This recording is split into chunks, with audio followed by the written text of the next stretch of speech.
seandainya ada alat-alat yang mungkin lebih presisi lagi, nanti benar-benar kita bisa membuat produk presisi seperti yang di Jepang.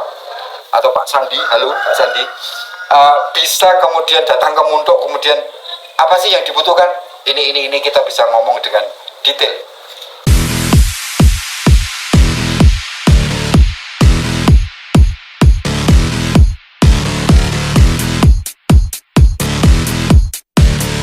Oke, ketemu lagi di Bambu Tresno, masih bersama Rianto. Selalu ada cinta di sini, semoga di sana juga ada cinta. Oke, sebagai perwujudan rasa cinta Bambu Tresno, kita akan berikan wall decor ini secara gratis ke teman-teman. Syaratnya subscribe channel ini, like dan komen kata terakhir dari video ini. Teman-teman juga chat ke nomor WA yang tertera, kemudian katakan saya mau produk gratisnya. Nanti akan kita kirim ke teman-teman semua. Oke, kali ini saya mau ngomong tentang kondisi di kampung pengrajin di desa Muntuk, Kelurahan Muntuk, Kecamatan Delingo, Kabupaten Bantul di Yogyakarta. Jadi secara penghasilan masyarakat pengrajin di sini masih di bawah UMR, sehingga harus dilakukan sesuatu yang lebih. Dan ini teman-teman muda dan Bambu Tresno juga sudah mulai memasarkan secara digital. Kita melakukan optimalisasi pemasaran digital. Bagaimana kita membangun kanal-kanal YouTube, bagaimana kita membangun Instagram, bagaimana kita mencoba mengembangkan di marketplace. Tapi persoalannya adalah ternyata kemampuan persoalan marketing ini persoalan yang berbeda. Persoalan yang kemudian kita harus bersaing dengan marketer digital yang dalam tanda kutip mereka cukup bermodal dan mempunyai kemampuan yang lebih. Sementara kita masyarakat di sini itu adalah masyarakat pengrajin yang terpaksa menjual produknya sendiri secara digital. Jadi kemampuannya kadang-kadang hanya sekedar posting, kemudian ya tutorial di YouTube itu kemudian ditunggu sehari, 2 hari, 3 hari, 1 minggu dan tidak ada penjualan. Nah itu tentu persoalan sendiri. Terlebih lagi juga kita harus ngomong tentang iklan dan lain sebagainya. Itu ternyata membutuhkan, untuk ilmu seperti itu membutuhkan cukup biaya juga. Nah itu yang kemudian mungkin para pemegang kebijakan di level bagaimana mendampingi masyarakat pengrajin perlu diperhatikan, bahwa setelah punya kemampuan posting, update, kemudian membangun sebuah sosial media, memasarkan produk lewat sosial media, ada hal yang lain yang kemudian harus dilakukan, yaitu ada persaingan di sana. Kalau kemudian pelatihan pemasaran online itu kemudian tidak sekedar hanya posting, tidak hanya sekedar pelatihan basic, tapi kemudian juga pelatihan yang kelasnya expert, rahasia-rahasia yang dilakukan para marketing digital yang kemudian bisa dilakukan di sini. Misalnya seperti Dewa Eka Prayoga, Bong Avan, yang kemudian dalam 1 bulan orang-orang yang belajar menggunakan ilmunya beliau itu menghasilkan ratusan juta omsetnya, dan keuntungan bersih ada yang anak SMP yang 50 juta dari pemasaran digital. Saya sering membayangkan kalau kemudian ada kelompok masyarakat sini, teman-teman itu yang kemudian mempunyai kemampuan seperti itu, kemudian menduplikasikan, tentu produk-produk dari kerajinan bambu Muntuk ini akan laris manis. Sayangnya untuk mengikuti pelatihan mereka itu biayanya cukup tinggi. Ada 7,5 juta, ada yang 10 juta, ada yang 3,5 juta, bahkan ada yang 15 juta. Tentu kita masyarakat pengrajin tidak mampu. Sementara kalau kita mengikuti pemasaran secara konvensional ke pengepul, kemudian pedagang dan lain sebagainya, itu sering sekali kita dipermainkan oleh kemampuan modal yang mereka membeli mahal di saat peak season, kemudian menstop orderan di setelah itu, sehingga harga selalu turun dari tahun ke tahun. Pernah selama 2 tahun saya amati itu harga kemudian naik 5.000, kemudian turun harga naik 3.000, kemudian turun 5.000. Jadi secara konstan 1 tahun itu sebenarnya produk turun Rp2.000. Nah itu sangat mengimbas kepada penghasilan pengrajin.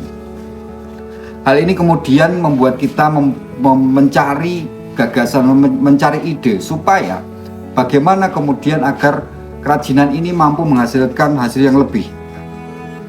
Satu hal, bahwa Jogja juga adalah kota pendidikan, juga kota pariwisata. Kemudian kita mencoba untuk mengembangkan aktivitas atraksi kegiatan pariwisata, yaitu ini, edukasi kerajinan bambu. Jadi teman-teman mungkin kalau kemudian mungkin teman-teman mau belajar kerajinan bambu, mau mencoba menganyam, mau kemudian atau mungkin live in di sini di kampung pengrajin, kemudian merasakan menjadi pengrajin hidup, terus makan makanan khas sini. Ada tahu guling enak banget di sini, namanya tahu guling ya. Itu berbeda dengan kupat tahu guling. Nah, yang khas sini tahu guling. Nah, itu dari kupat terus manis pedes lah. Itu kalau dimakan malam-malam enak sekali. Nah, teman-teman kalau kemudian pas berwisata ke Jogja, piknik ke Jogja, itu bisa mampir di Bambu Tresno, kemudian ya bisa melihat kerajinan, kemudian bisa mencoba membuat kerajinan, dan sedang kita kembangkan ke depannya untuk atraksinya akan lebih banyak lagi. Seperti halnya permainan-permainan anak tradisional yang menggunakan bambu seperti itu sedang kita kembangkan. Nah, saat ini untuk yang sudah bisa dilakukan adalah untuk edukasi kerajinan bambu dan live in. Live innya di mana? Live innya bisa milih. Live innya teman-teman bisa milih di rumah penduduk, di homestay, di glamping atau camping, karena di sini Kampung Pengrajin berada di area wisata hutan pinus yang di sana tersedia fasilitas camping, tersedia fasilitas glamping, dan bisa milih. Jadi berwisata kemudian juga live in dekat sekali. Kita memang bahkan teman-teman di kampung sini itu memang salah satu pengelola juga di wisata-wisata hutan pinus itu. Jadi teman-teman bisa camping, kemudian aktivitasnya bisa naik jeep, kemudian bisa belajar kerajinan bambu, ada juga bermain gamelan. Jadi itu yang bisa dilakukan di Kampung Pengrajin sini. Kita juga sudah sedang memulai mengembangkan satu situs, di mana situs itu adalah akan membongkar sejarah lahirnya kerajinan bambu di Yogyakarta ini, khususnya di Kelurahan Muntuk ini. Situsnya sedang dibangun. Nah, nanti ke depan mungkin 2-3 tahun lagi itu akan menjadi pusat dari edukasi kerajinan bambu di Jogja.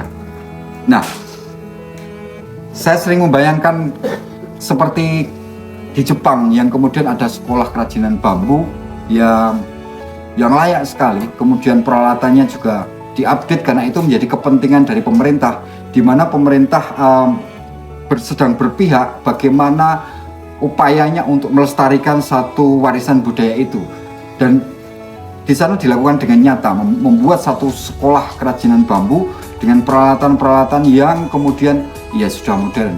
Nah, berbeda mungkin malah di kita masih menggunakan peralatan-peralatan tradisional. Kalaupun ada peralatan-peralatan yang sekarang diinisiasi oleh teman-teman pengrajin muda ini, yaitu alat-alat yang agar produk-produknya itu seukuran dan serupa. Jadi kita menggunakan teknologi-teknologi terapan yang simpel, murah, dan cepat, dan seperti itu. Tapi seandainya ada alat-alat yang mungkin lebih presisi lagi, nanti benar-benar kita bisa membuat produk presisi seperti yang di Jepang. Karena polanya sama, teknik dasarnya sama, bedanya hanya alatnya. Nah, mungkin kalau ada yang menonton di sini mungkin pejabat pemerintah, pemegang kebijakan di Jogja khususnya atau di Indonesia, atau Pak Sandi, halo Pak Sandi, bisa kemudian datang ke Muntuk, kemudian apa sih yang dibutuhkan? Ini kita bisa ngomong dengan detail. Alat-alat yang kemudian akan menghasilkan produk-produk yang kami di sini masyarakat pengrajin bambu di Pedukuhan Tangkil, Kelurahan Muntuk, Kecamatan Delingo, Kabupaten Bantul, Yogyakarta ini yakin kemudian untuk bersaing dengan produk-produk Jepang kalau kemudian peralatannya di backup oleh pemerintah. Tapi terlepas dari itu, dengan backup dari pemerintah ataupun tidak, kita masyarakat tetap harus terus bergerak maju. Kemudian kita mengoptimalisasi penghasilan dengan cara-cara mengembangkan salah satunya atraksi pariwisata, yaitu edukasi kerajinan bambu. Kita juga cukup dekat, jaraknya sekitar 20 menit ke Ngelanggrang, di mana di sana ada edukasi coklat Ngelanggrang, kemudian memeras susu, ada situs Gunung Api Purba juga yang sudah menjadi destinasi internasional. Jadi jarak kita memang cukup dekat. Kita berada di sisi timur kota Yogyakarta, tepatnya di lereng pegunungan Batur Agung. Kalau dikatakan secara geopark istilahnya Batur Agung, di mana ada situs Gunung Api Purba Mangunan dan situs Gunung Api Purba Ngelanggrang. Nah, posisi kita di situ. Banyak sekali cerita-cerita yang bisa diceritakan. Kalau kemudian teman-teman kesini, live in di sini, kita akan ngobrol banyak hal tentang banyak rahasia dalam tanda kutip Jogja yang istimewa ini tersimpan di Munduk. Nah, kalau mau tahu rahasianya, tetap pantengin terus channel ini, channelnya Bambu Tresno. Kemudian ya, silakan datang ke Bambu Tresno, live in di sini. Kalau mau tanya-tanya, silakan hubungi nomor WA. Caranya gimana, harganya berapa dan lain sebagainya, silakan. Karena sifatnya kita adalah masyarakat yang mencoba untuk welcome. Monggo sugeng rawuh, silakan duduk, silakan makan, dan silakan menikmati apa yang ada di kampung kami. Dan semoga itu membawa pengalaman yang menarik buat teman-teman semua. Saya pikir itu untuk video kali ini, dan sampai ketemu di video selanjutnya. Ini edukasi kerajinan bambu. Salam.